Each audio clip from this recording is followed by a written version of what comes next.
Bueno, queridos patitos, estamos con este asunto de que Otegi plantea volver al acuerdo con el PNV sobre el nuevo estatus. Hemos de recordar que en los últimos tiempos, en la presidencia del gobierno vasco, el señor Iñigo Urkullu Rentería, ha habido ponencia de autogobierno en el Parlamento Vasco para actualizar el derecho nacional vasco a través del Estatuto de Autonomía.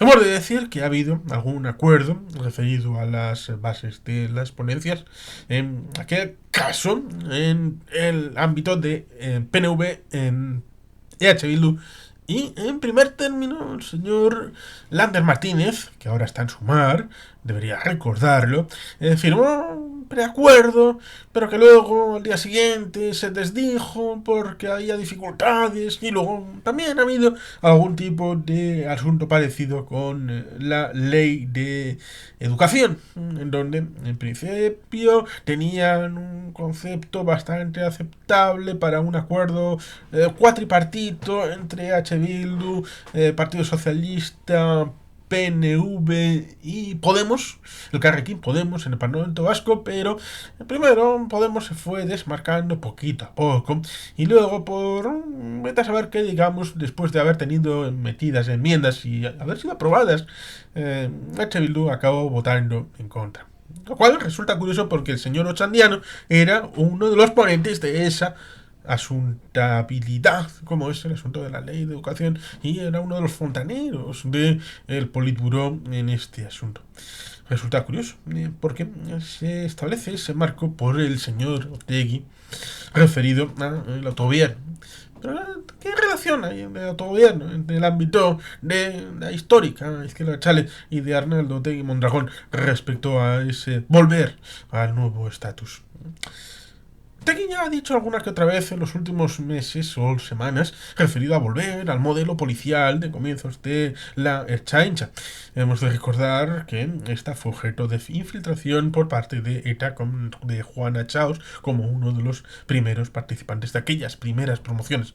Y que desde aquel momento, desde varios de sus componentes, pasando, por ejemplo, por Joseba Goicoechea, por Moncho Doral, por Jorge Díaz Elorza, eh, y otros, hasta una docena o más. Bueno, sí, yo recuerdo que puedan ser 12, pero puede ser alguno más. Miembros del cuerpo de la China asesinados por la banda terrorista ETA, lo cual reporta dolor y sacrificio. Reconocimiento a las víctimas, también a las de la Chancha. Y que evidentemente lleva recuerdos, como por ejemplo ese cruel asesinato en un puerto de montaña donde dos miembros de la Change iban a ayudar a un coche que en principio estaba averiado, pero que fueron asesinados a sangre fría. Estas cosas se recuerdan, claro que se recuerdan. Y por supuesto uno puede entender a Pradales diciendo que ¿dónde estaba Arnaldo Tegui hace 40 años? ¿En dónde militaba?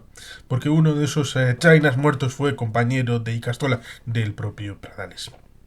Conoce ese asunto de primera mano. Lo mismo que el señor Urkullu Rentería conoce perfectamente el asunto del Bar Aldama, en donde a las últimas semanas ha habido un ministro, el señor Bolaños, diciendo que no va a sacrificar la seguridad del Estado para conocer la verdad. Que era más importante la situación de interinidad que el Partido Nacionalista Vasco estaba tratando de superar con la ley de secretos oficiales, que es una ley de 1968, franquista, del mismo momento en el que Estados Unidos está sacando la ley de secretos oficiales suya, de libertad de información, en donde en aquellos tiempos estaba bastante avanzada. Y, por lo tanto, el PNV trata de superarlo porque el Bar Aldana es un objeto claro de las cloacas del Estado. Evidentemente, ¿qué realidad tenía el País Vasco hace 40 años? En donde la Ertzaintza debió de dejar de patrullar en cierto momento. Las policías locales debieron dejar de patrullar porque les iban a buscar la nuca para pegarles un tiro. O ponerles una bomba lapa en los coches. Sin eso, igual la evolución del modelo policial habría sido más cercana al inglés o al alemán, cosa que fue buscada por los padres de la patria a través de Rezola y Retolaza, que tuvieron bastante importancia en la época de la transición en el modelo policial. Pero ciertamente esto sirve de ejemplo práctico referido a cuál es la cercanía o diferencia en el ámbito de Otegi y de Urkullu y de Pradales referido al autogobierno. No podemos olvidar el hecho de que hasta hace muy poco no confiaban en el autogobierno, ni en el concepto económico, ni en el hecho nacional vasco entendido como subordinación al Estado español del que supuestamente se querían desligar. Pero no por el hecho, sino instrumental. Completamente instrumental, no son independentistas de corazón que quieran la independencia porque creen en el País Vasco, sino porque históricamente se ha visto claro que la independencia era una vía para construir un Estado socialista en el País Vasco, porque en el Estado español había habido dificultades reales de la construcción de un modelo de izquierdas, hasta el punto de que la república que se infiere en el gobierno surgido de las elecciones de febrero de 1976 tenía una mayoría de liberales de izquierda y no de marxistas-leninistas revolucionarios. Y por tanto, esto se infiere en que, de no haber habido una guerra civil, no habría habido una revolución socialista en el campo republicano. Y por tanto, eso significa que en ningún momento hubo la posibilidad de un Soviet supremo a nivel español. Eso significaba que había dificultades para todo este grupo que luego que se condensará a través de la Guerra Fría, a través de los ayudantes de Moscú, a la hora de establecer regímenes aliados de lo que vendría siendo el segundo mundo, el mundo comunista. Y por tanto sabían perfectamente que debido a la situación intrínseca de debilidad del partido principal marxista como era el Partido Socialista que entra en la guerra civil, dividido en tres, Indalecio Prieto, el señor Largo Caballero, Julián Besteiro, que era el más pragmático, posibilista, digamos, de centro-derecha dentro del ámbito del Partido Socialista, y por tanto ahí tenemos una diferencia pragmática, hasta que el quinto cuerpo fue tomando, valga la redundancia, cuerpo, y será el corazón del ejército republicano en marzo del año 1939. El golpe de Casado, tenemos un vídeo hablando de eso, y tenemos ahí el asunto referido a que la disgregación posterior en el exilio, el asunto de Lita, el doctor Negrín y Indalecio Prieto, es un asunto complicado y la degradación lleva al punto de que le ofrecen a Lehendakari Aguirre la presidencia del gobierno, es decir, el primer ministro del ejercicio de la República en el exilio, cosa que no aceptará porque tiene una concepción nacional distinta a la del Estado español. Por tanto, el Lehendakari quiere seguir siendo Lehendakari hasta su fallecimiento en 1960. Triste, porque los Estados Unidos habrán traicionado su confianza, habrán visto, evidentemente, que no hay posibilidad de un gobierno alternativo en el ámbito del Estado español. Y en esa forma de vacío, Franco garantizaba una estabilidad en el Estado español. Porque la alternativa, pues igual habría sido dar poder con esteroides, algo que habría caído en la órbita soviética, tal vez. No tenían garantizado, y por tanto sabían perfectamente que mejor lo malo conocido que lo bueno por conocer, y además travistió la Paquita, la culona, como algo anticomunista y favorable al ámbito de la Guerra Fría de los Estados Unidos.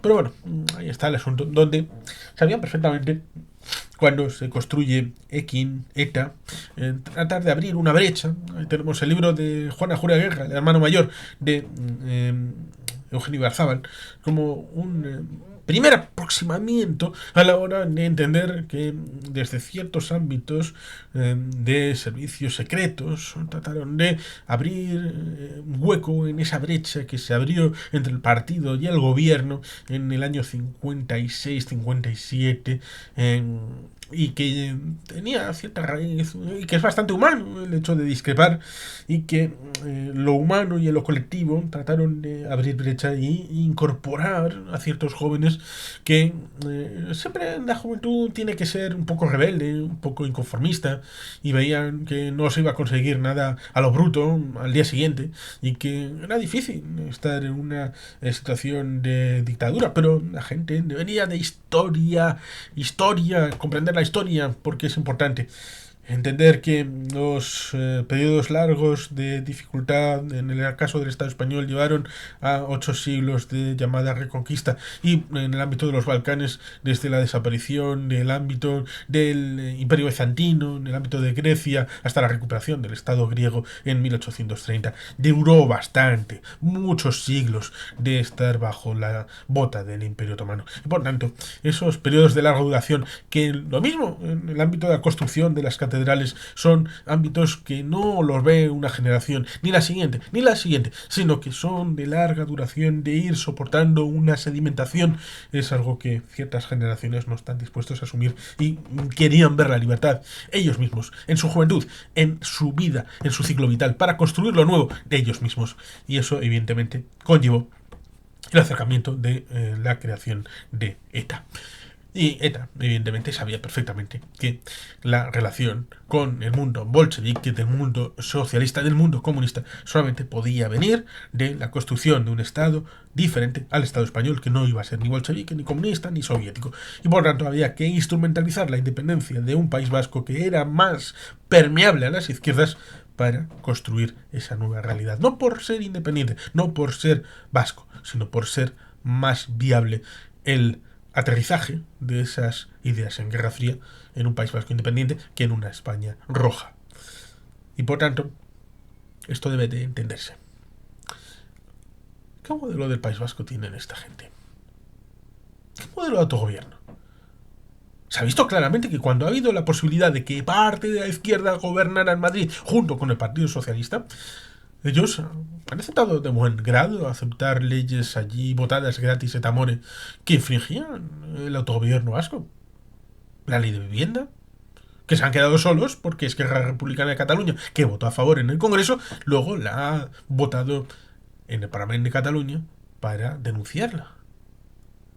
El Parlamento Vasco, el PNV, el gobierno vasco, han denunciado ante el Tribunal Constitucional una ley de vivienda que infringía los elementos de una ley del Parlamento Vasco de vivienda, que el PNV se abstuvo y que fue votada por UPyD, por Podemos, por EH Bildu y por Partido Socialista.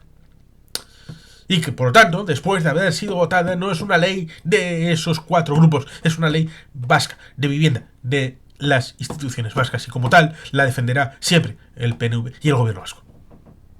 Siempre. Porque no es una ley de partidos, es una ley aprobada por el Parlamento Vasco. Por tanto, guste más o menos, es una ley que debe de cumplirse. Porque la ley, no solo la ley en sí mismo, sino cómo se construye la ley. Y si la exclusividad de la competencia de autogobierno referido a vivienda está en las instituciones vascas, entonces esta se defiende. No se puede ir a Madrid a decir, es que nos van a meter la mano porque es bueno.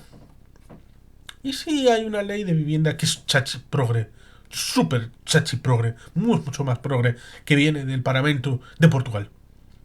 ¿O del Parlamento francés? ¿Y quieren que extienda sus efectos al Estado español? ¿Aceptaría Yolanda Díaz? ¿Aceptaría Pedro Sánchez? ¿Aceptaría Arnaldo Otegi o Óscar Matute que tenga efectos sobre el sur del País Vasco esta ley propuesta desde París? Una ley chachiprogre para rebajar los alquileres en el País Vasco francés tendría validación en el País Vasco porque sería buena para Biarritz, pero también para Donosti. La ley no solamente es la ley, también es cómo se construye esa ley. El hecho de la foralidad, el hecho del autogobierno, el hecho de las realidades de los territorios históricos son realidades que han sido cuestionadas. El hecho del autogobierno a través del concierto económico, del convenio, a través de la foralidad del ámbito del mejoramiento del fuero, ha sido cuestionada. El Parlamento vascongadillo, al que no acudían como no iban al Congreso de los Diputados durante los años 80 y 90, era una realidad contestada. El Congreso sigue siendo el mismo, la Constitución sigue siendo la misma, el Estatuto sigue siendo el mismo y el Parlamento vascongadillo sigue siendo exactamente el mismo. Lo que ha cambiado son ellos. ¿Hasta qué punto es posible llegar a un acuerdo de nuevo estatus con ellos? Porque la practicidad del asunto nos encontramos con que el PNV ha ganado las últimas elecciones municipales en Bermeo. ¿Pero quién gobierna en Bermeo? Y como eso ha pasado en otros municipios, hablan de que gane y gobierne la misma lista que quede en primer lugar. Esto, ¿qué ha pasado históricamente en las últimas 2 legislaturas? En Galdacao, en Bermeo, en Mundaka. Hay muchas otras localidades donde ha sucedido así. Por tanto, se ponen guapos cuando hablan de Iruña, donde ganó UPN. Y ahora gobierna Joseba Sirón, en un acuerdo a 4. Tenemos un vídeo hablando de eso, del asunto de Iruña. Porque fue un desacuerdo a 2 y el acuerdo ha sido a 4. La restauración ha sido a 4. Y los 4 eran imprescindibles. Pero UPN había ganado las elecciones.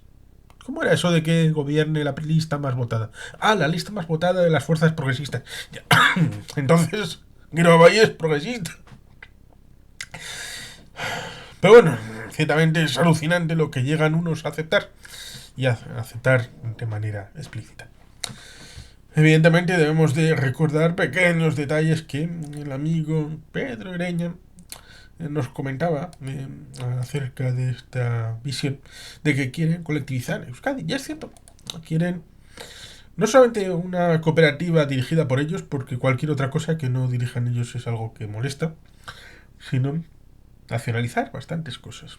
Les molesta que haya iniciativa privada que no controlen ellos. Eso sí, la iniciativa privada que controlen ellos, como el impuesto revolucionario, les gusta muchísimo. La privatización de la seguridad pública por parte del organismo llamado ETA les pareció maravilloso.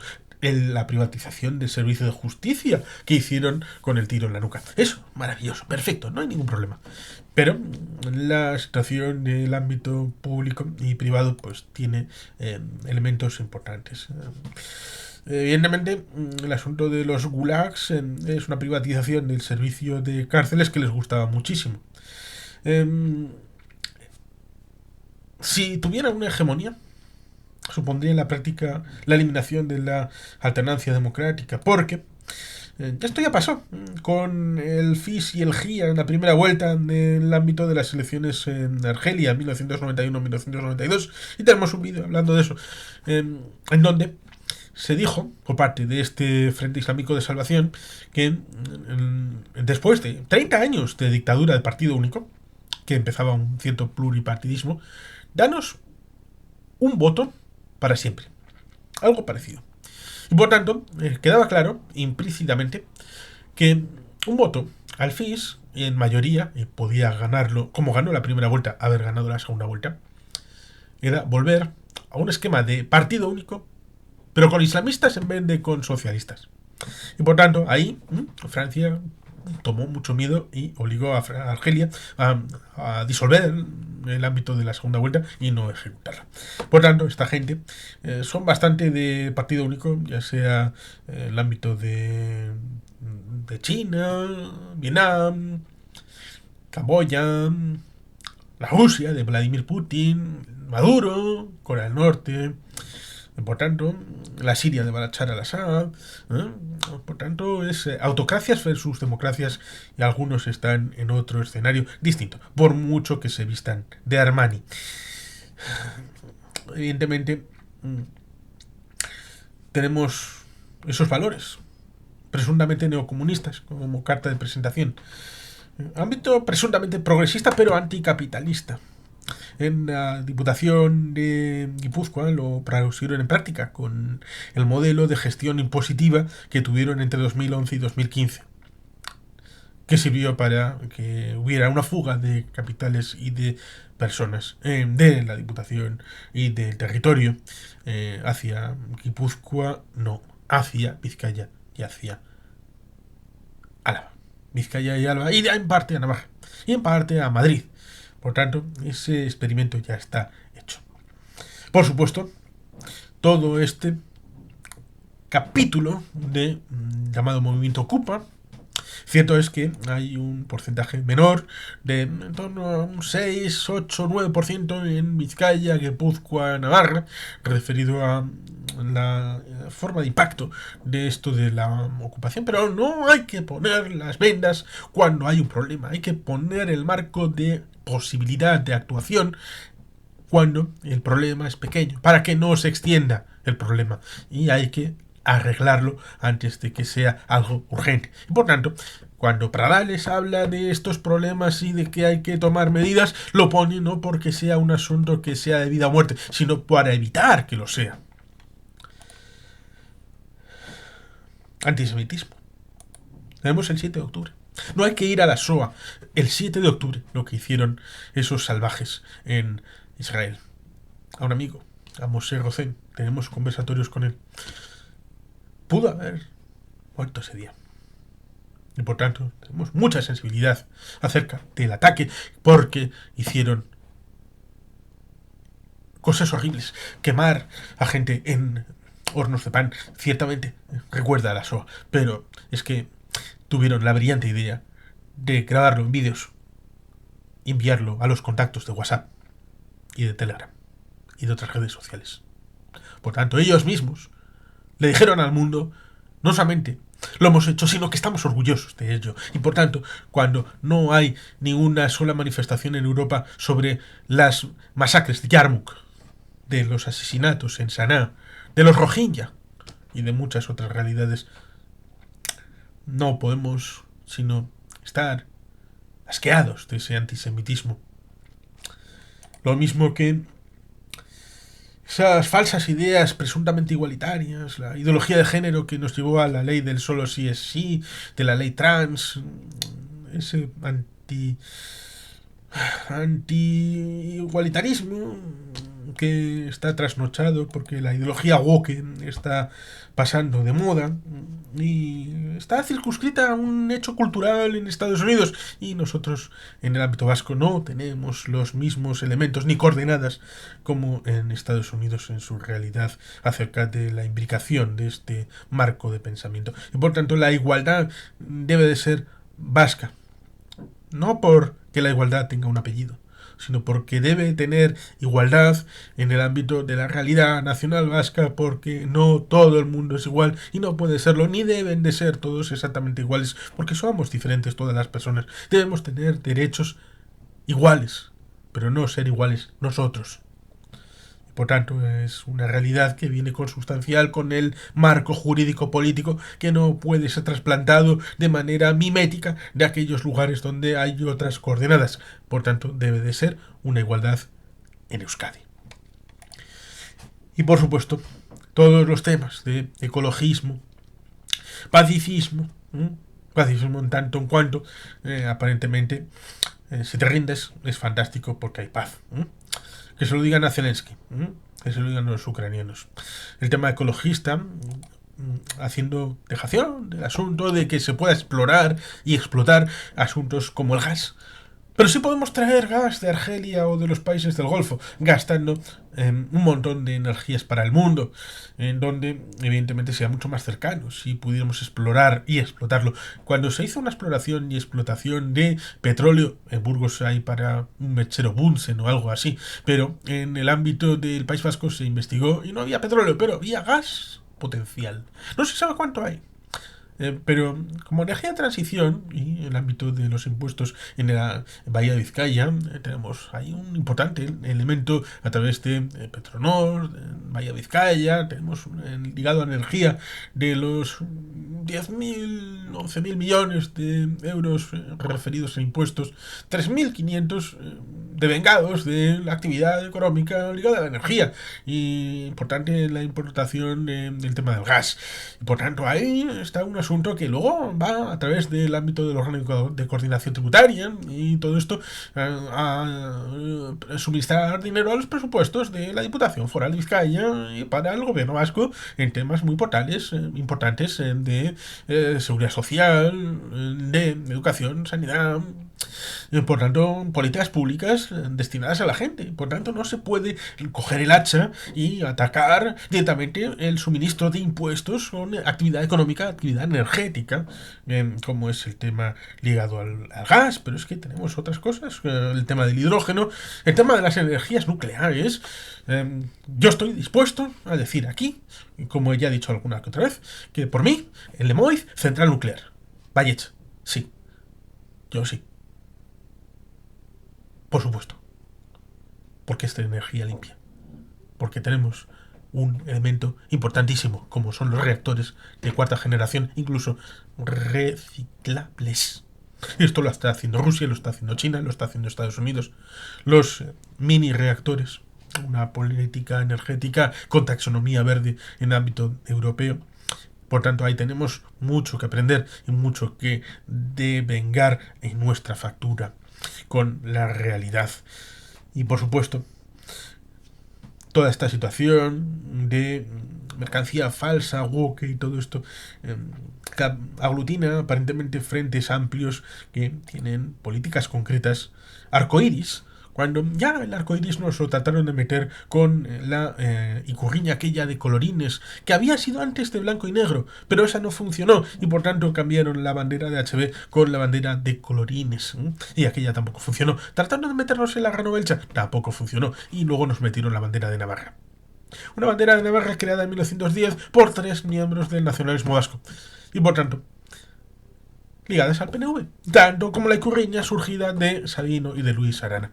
Por tanto, no podemos sino tratar de reapropiarnos de las banderas de nuestros padres y de nuestros abuelos para decirle a Arnaldo Tegui Mondragón que el acuerdo con el nuevo estatus debe saber con bases realistas, con bases de crecimiento, con bases contrarias al decrecimiento, con bases de sostenibilidad en donde haya mantenimiento de la actividad y deba de impulsarse. Con la retractación de la política de amplitud de miras respecto a la globalización en una versión Happy Flower Power, en donde la fábrica del mundo sea China. No, igual tiene que estar más cerca. Si no puede ser en el País Vasco, en las proximidades, y si puede ser, por ejemplo, en el norte de África. Por tanto, no debemos de entender el mundo sino como una situación en donde nuestros intereses se pongan encima de la mesa. Eso sí, con diplomacia y con respeto. En donde no se quede nadie atrás. Ya tenemos bastante que decir desde el Partido Nacionalista Vasco y desde el ámbito de las instituciones vascas para las políticas públicas que han sido ADN, PNV, la RGI, las políticas industriales para generar energía y no distribuir pobreza, todas las políticas económicas, el concierto económico y en el ámbito de las instituciones vascas como distribuidores de políticas compartidas en el ámbito de las partes más importantes del estado de bienestar. Y por tanto ahí tenemos un abanico de realidades que han sido contrarias a las políticas de la izquierda Chale durante décadas. Y por tanto, lo intrínseco, lo estructural, es algo difícil de asumir por aquellos que se han opuesto a los efectos de esas políticas devengadas del Estatuto de Autonomía que ellos se opusieron. Y es, por lo tanto, difícil de llegar a un acuerdo más allá de los máximos y de los marcos generales globales, en donde sí se llegó a un cierto acuerdo, pero luego tratar de bajar esos acuerdos de grandes palabras y de grandes marcos a cosas concretas es algo que es bastante complicado con EH Bildu, con Arnaldo Tegui y con toda esta gente. Y por lo tanto, por eso no ha sido desarrollado un marco general, sobre todo teniendo en cuenta un pequeño detalle. Después del acuerdo en el Parlamento Vasco para un nuevo estatuto, debe de ir a Madrid. Y que yo recuerde, en el supuesto de que el PNV tenga 6 escaños y H. Bildu tenga 6 escaños de un marco general de 350 escaños, estamos hablando de un apoyo de 12 escaños referido a 350. Imaginemos que sumamos gallegos, canarios, catalanes y algún amigo que haya por ahí. Seamos generosos. ¿50 escaños? 50 escaños de 350 y que tenemos 300 enfrente. ¿Cómo se aprobaría en el Congreso de los Diputados para luego ir al Senado? O se apruebe o no en el Senado para volver al Congreso de Diputados con 50 escaños de amigos del nuevo estatuto del País Vasco. Por tanto, ahí tenemos un desafío mental, Porque el acuerdo no solamente debe ser mayoritario en el Parlamento Vasco, sino también debe ser asumido en el Congreso de los Diputados y, por tanto, esta evolución interesante, recomendable, debe de incorporar a alguien que tenga una mayoría de votos en el Parlamento español, a no ser que se quiera hacer otra cosa distinta. Pero para esa otra cosa distinta también se necesita un desarrollo y evidentemente no estamos en ese escenario, sino en el ámbito de tratar de cerrar el autogobierno que está abierto del Estatuto del 79 y de abrir un nuevo estatuto para un nuevo tiempo en el País Vasco. Y en eso es difícil llegar a un acuerdo estructuralmente con Arnaldo Otegi y con H. Bildu. Por tanto, sin más, que los patitos, es que ricasco, agur, brobat, Betty Gelpie.